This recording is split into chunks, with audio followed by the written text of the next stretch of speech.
வாசலண்டை நின்று ஆசையாய் தட்டும் நேசர் இயேசுவுக்குன் உள்ளம் திறவாயோ. பாவியை ஒருபோதும் தள்ளாத நேசர் வாவென்று உன்னை அழைக்கிறாரே. இயேசு கிறிஸ்துவின் நாமத்தில் உங்களை வாழ்த்துகின்றோம்.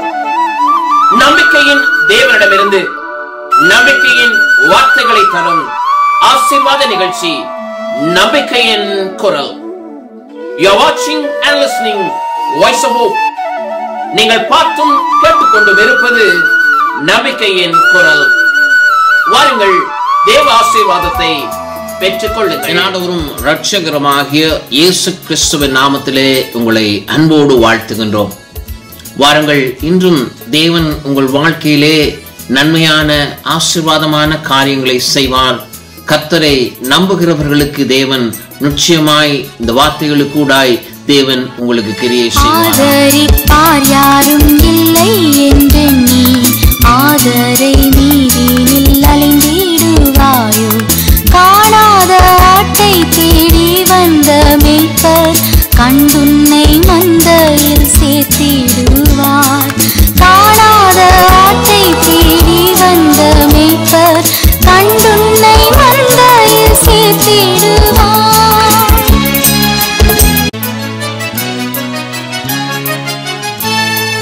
வழியும் சத்தியமும் ஜீவனும் இயேசு, வாசலும் மேய்ப்பனும் நாதனும் இயேசு.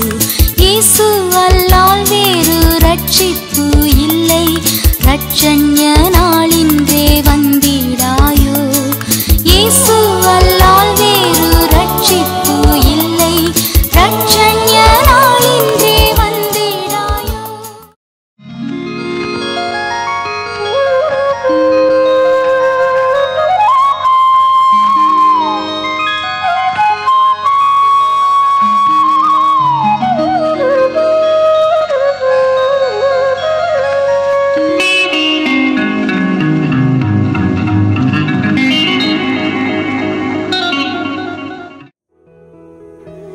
ஆம் தேவ பிள்ளைகளே, 2025 ஆண்டுக்காக தேவன் நமக்காக வைத்த வாக்குத்தத்த வார்த்தை எசாயாவின் புத்தகம் 43வது அதிகாரம் 19வது வசனத்தின் 2வது பகுதி.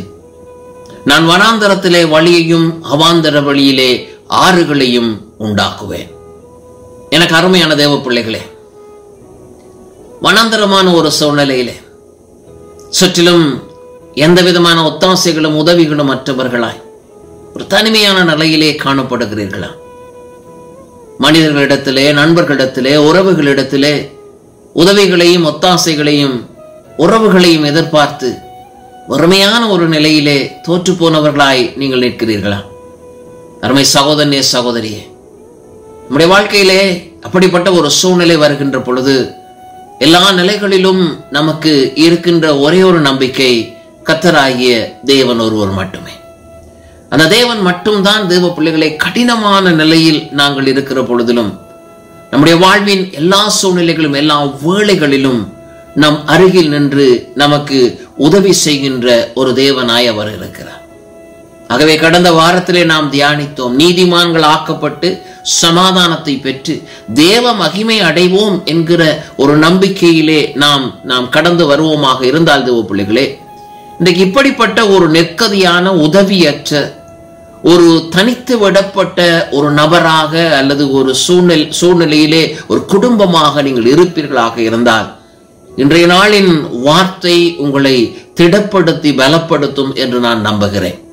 அதே ரோமருக்கு எழுதப்பட்ட நிருபம் 5வது அதிகாரத்தினுடைய 3வது 4வது வசனங்களை இன்றைய நாளின் உதவிக்காய் நான் தியானிக்க நான் விரும்புகிறேன்.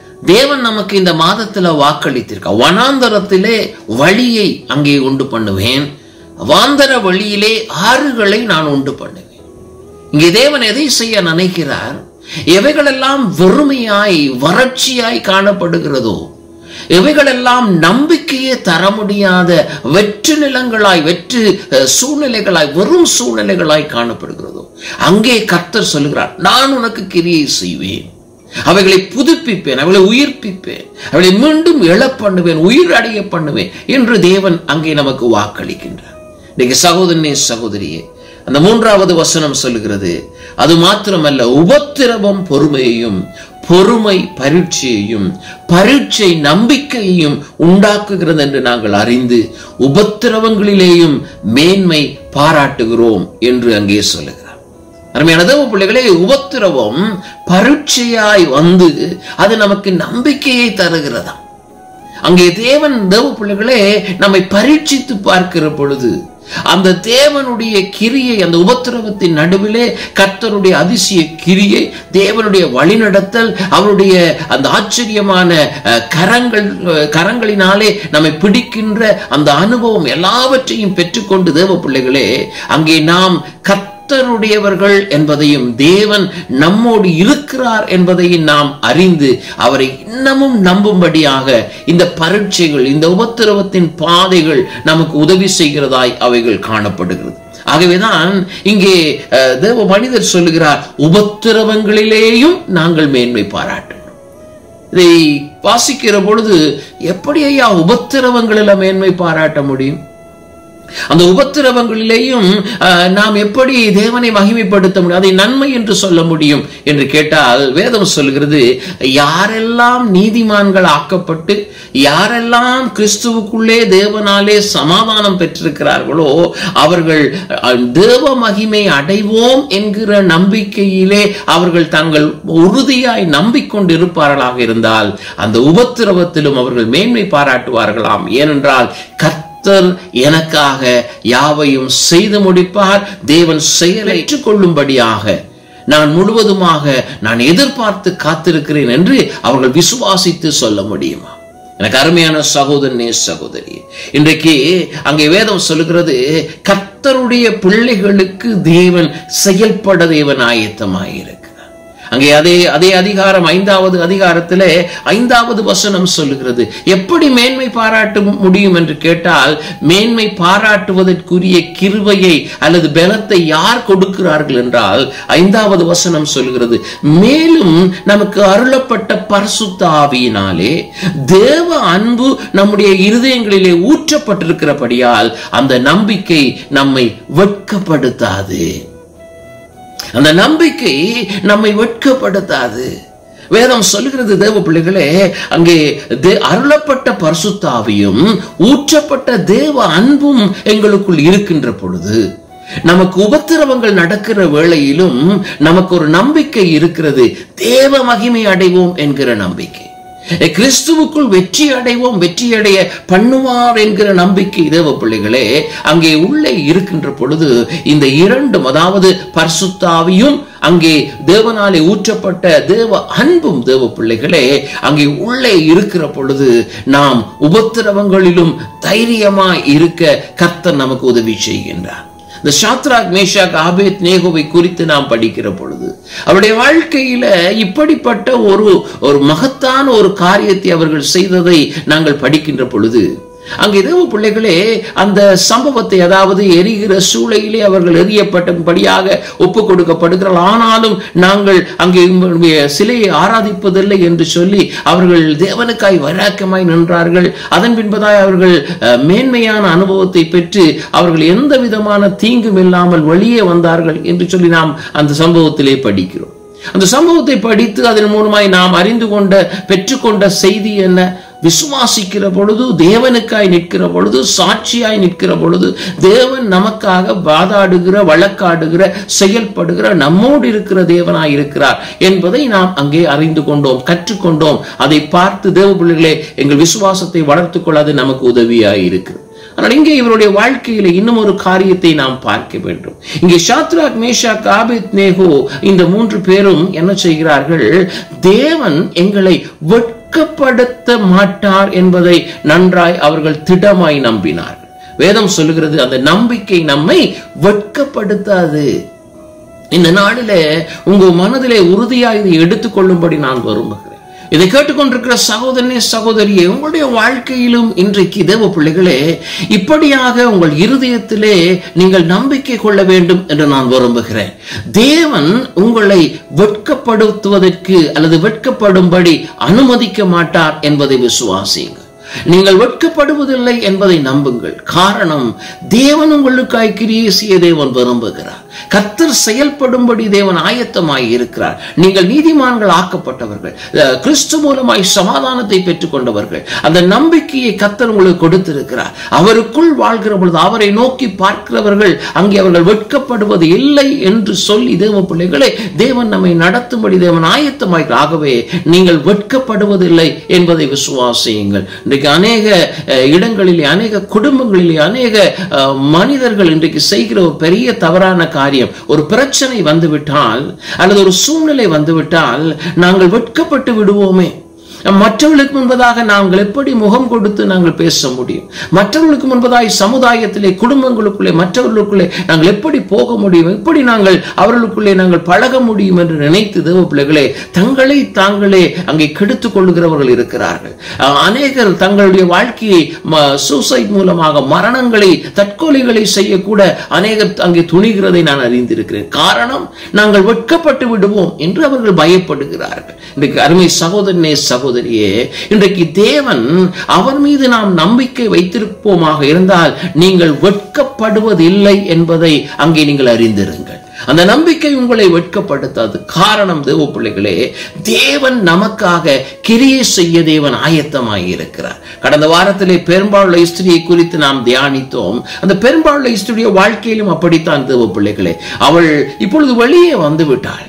வஸ்திரத்தின் ஓரத்தை ஆகிலும் தொட்டால் எனக்கு சுகம் கிடைத்து விடும், அதுவே போதும் என்று அவள் வந்திருக்கிறார். இயேசுவை பார்க்க அவள் ஆயத்தம் இல்லை, இயேசுவோடு பேசவும் அவள் ஆயத்தம் இல்லை. ஆனால் இப்பொழுது சமூகத்துக்குள்ளே, மனிதர்களுக்குள்ளே அவள் அங்கே வெளியே வந்திருக்கிறார். ஆனால் தேவ பிள்ளைகளே, அவளுக்குள்ளே நான் நம்புகிறேன், தேவன் என்னை வெட்கப்படுத்துவதற்கு அனுமதிக்க மாட்டார், என்னை வெட்கப்படும்படி அவர் விட மாட்டார், அது வெட்கப்படுத்தாது என்று சொல்லி தேவ பிள்ளைகளே நிச்சயமாய் அவள் நம்பி இருக்கு. அந்த நம்பிக்கை அவளுக்குள்ளே காணப்பட்டிருக்க வேண்டும். ஆனபடியால் தான் வேதம் சொல்கிறது, அவள் இயேசுவை அநேக ஜனங்கள் நெருக்கின பொழுதிலும், அநேக கூட்டம், திரளான கூட்டம் அவரை சுற்றி இருந்த பொழுதிலும், அத்தனை கூட்டத்தின் நடுவிலும் அங்கே அவள் இயேசுவை சந்திக்க அல்லது இயேசுவினிடத்திலே அற்புதத்தை பெற்றுக் கொள்ளும்படி அவள் வெளியே வருகிறாள். ஆம் தேவ பிள்ளைகளே, இன்றைக்கு நம்முடைய நம்பிக்கை என்ன என்று நாம் ஆராய்ந்து பார்ப்போம். நம்முடைய விசுவாசத்தின் அளவு என்ன என்பதை ஆராய்ந்து பார்ப்போம். அந்த நம்பிக்கை தேவ பிள்ளைகளை, கிறிஸ்து மீது வைத்திருக்கிற நம்பிக்கை உங்களை எந்த நிலையிலும் அது வெட்கப்படுத்த போவதில்லை, அது வெட்கப்படும்படி அது அனுமதிக்க போவதில்லை என்பதை நீங்கள் நம்புவீர்களாக இருந்தால் இன்றைக்கு கர்த்தருடைய மகிமையின் காரியத்தை உங்களுடைய வாழ்க்கையிலே பெற்றுக்கொள்ள நிச்சயமாய் தேவன் உதவி செய்வார். அங்கே ரோமருக்கு எழுதப்பட்ட நிருபம் 8வது அதிகாரம் 24வது 25வது வசனங்களை நீங்கள் வாசித்து பார்த்தால் அங்கே வசனம் சொல்லுகிறது, அந்த நம்பிக்கையினாலே நாங்கள் ரட்சிக்கப்பட்டிருக்கிறோம். காணப்படுகிறதை நம்புகிறது நம்பிக்கை அல்ல, ஒருவன் தான் காண்கிறதை நம்ப வேண்டுவது என்ன?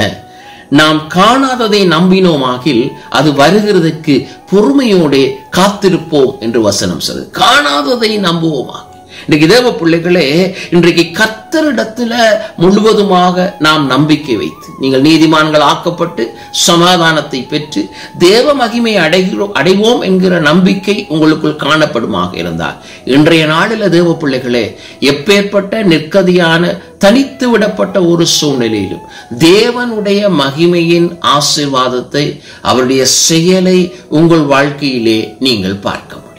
இன்றைக்கு உங்கள் குடும்பத்திலே கர்த்தர் அதை செய்யும்படி தேவன் கிரியை செய்வார். உங்கள் பிள்ளைகள் வாழ்க்கையிலே தேவன் அதை செய்யும்படி கிரியை செய்வார். நீங்க வேலை செய்கிற இடங்களில், நீங்கள் பிரயாணம் பண்ணுகிற இடங்களில், நீங்கள் வாழ்கிற சூழ்நிலை, உங்கள் குடும்பத்திலே அல்லது நீங்கள் எங்கோ இருந்து தேவ பிள்ளைகளே நீங்கள் தனித்து விடப்பட்ட ஒரு தேவ பிள்ளைகளாய் இருக்கக்கூடும். ஆனால் கர்த்தர் உங்களுடைய வாழ்க்கையிலே அவர் உங்களுக்காய் கிரியை செய்வார் என்பதை நீங்கள் நம்புவீர்களாக இருந்தால் இன்றைக்கு தேவ பிள்ளைகளே, கர்த்தருடைய மகிமை உங்களுக்குள் கிரியை செய்யும்.